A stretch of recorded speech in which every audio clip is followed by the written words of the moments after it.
Hello everybody, here I have my update for the Spout Nest Bald-Faced Hornet Queen.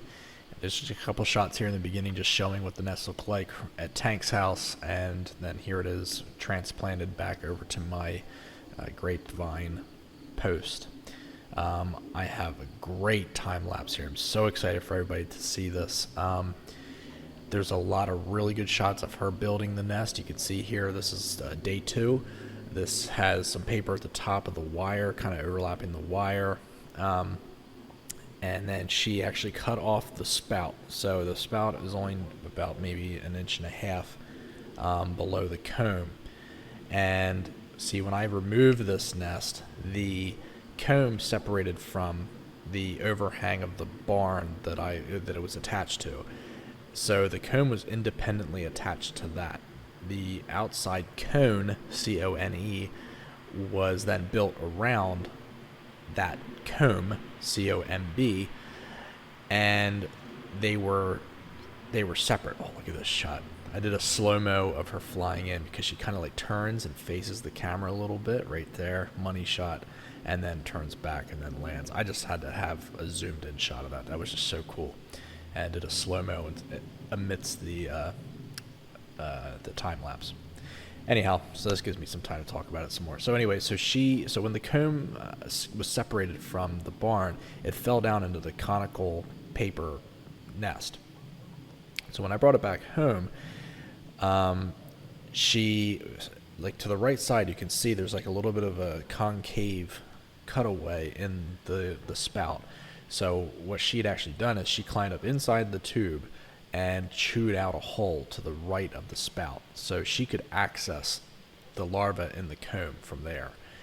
So then, since when I put the nest inside that jar, the spout kind of bent a little bit and just kind of creased it, and at that point there, she actually cut it off about maybe 1/2 inch above that. So I'm assuming it's just because she was going to continue building and make a new entryway anyway. I'll tell you what, man, these things just have a plan. And she had that plan the day that I brought her back. She didn't try to fly off and make a new nest or do anything. I mean, she stuck with what I did here with this wire.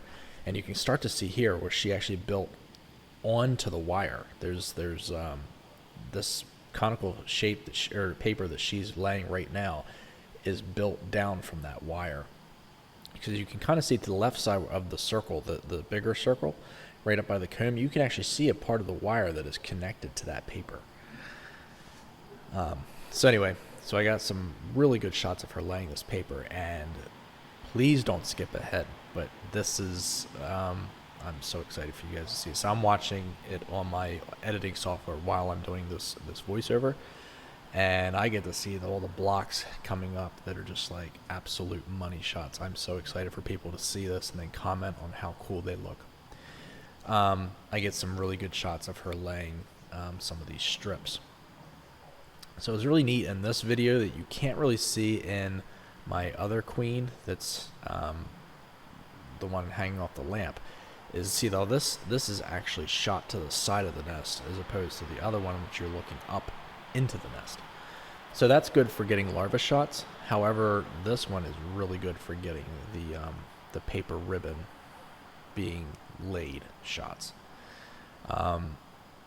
You can really see the coloration as she lays it, how dark it is, and then watching it dry like almost instantly. The last 2 time-lapse videos, I did them different from each other, and I did this one even different than those 2. So this is not only a long stretch of time, but I also edited them out, so when she flies off, I immediately splice it, so that way it's not this long time elapse where you're just watching the side of the nest, because you can't really see the larva or anything in this particular shot, or the 3 different shots that I get, or angles, I mean. So there's really nothing entertaining to watch until she comes back. And I'll tell you what, this queen is gone sometimes for 10 minutes. I mean, she is just as busy as she looks in the time lapse. I mean, she really is that busy throughout all these shots that I get. Even my other queen wasn't isn't this active. I mean, she knows she's making up for lost time. The most interesting thing about this particular queen is she was in a different location. So she started building her nest over at Tank's house, and I relocated her to my house. She doesn't know where she is. There's no point of reference for her. And the next day, she is out foraging. She is out getting pulp and building. So she finds locations that are like prime for her. I mean, I know that these queens in the beginning of the spring, that they fly around and they find the perfect place for them to build their nest, because it's an easy location to find pulp. It's an easy location to find food. She didn't have any of that prep time after I moved her back to my house. I mean, she just immediately had to start searching for pulp and searching for food. And that first day, she was building nest. I mean, she wasn't wasting any time. So you see in this shot now, the outer conical paper, there's actually 3 layers here. You can see the very top, there's like a mushroom cap conical paper. Then there's the center conical paper, and then the inside tube that then goes up to a bulb of paper. So she's working on that center conical paper nest down to the end of the spout. And you can see how the spout's centered in this particular shot. Well, you'll notice by the end of the time lapse, it'll actually be shifted off to the left. So I don't know if she's going to, yeah, right here. So I don't know if she's actually going to cut that one out too, or she'll leave that, but she mainly goes up through the right side of the opening of the middle conical paper nest right there. So she just goes up into the inside of the right side. But you can see the wire there, the center wire has paper mounted to it, and she is just, I mean, she does not care at all that this nest is hanging off of 12 gauge electrical wire, house wire. But yeah, so she gets a lot of, I mean, she does a lot of building, and it lasts like 5 days, I think this was. I really ought to start dating these videos, so I know when I'm splicing them what days they are until I get them all together, and then I can't remember which ones are which. Maybe I ought to start putting numbers at the bottom of the screen, so that way we all know what days these were.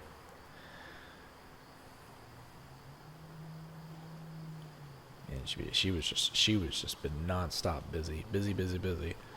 Now I'll let you guys see it in the next shot. So this is the money shot.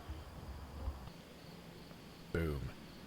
So this, I wanted to get a very good shot of her laying the pulp. You can even see there's a couple silk caps right there. So there's your larvae that have weaved their silk caps, and they'll be hatching into adults here probably in the next couple days. So you can see that pulp coming out of her mouth and her molding it with her mandibles and making it into, it's almost like she like presses it, like almost like a riveter, like she just kind of presses it in place as she's regurgitating it and spitting it out.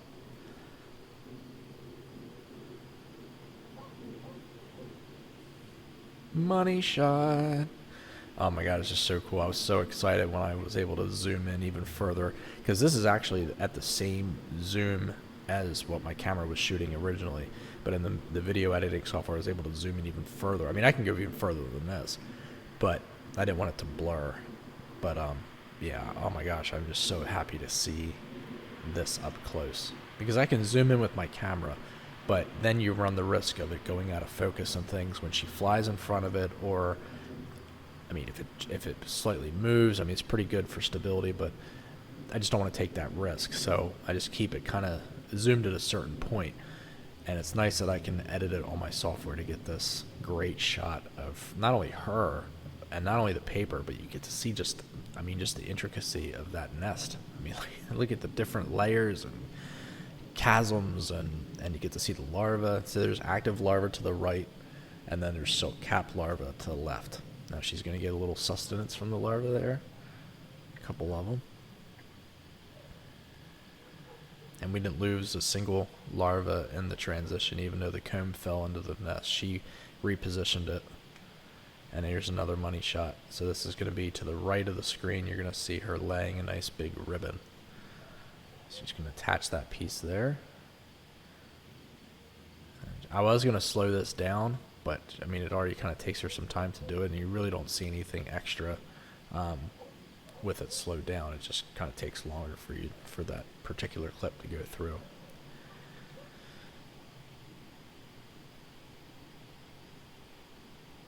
So the first bit that she lays, she's pretty meticulous about it. She doesn't like to lay too thick or too wide. So she will lay like a thin strip, and then she goes back over it and then starts laying like wider and wider strips. But this is a good angle here. You can actually see. So the center piece that you're seeing is actually the spout.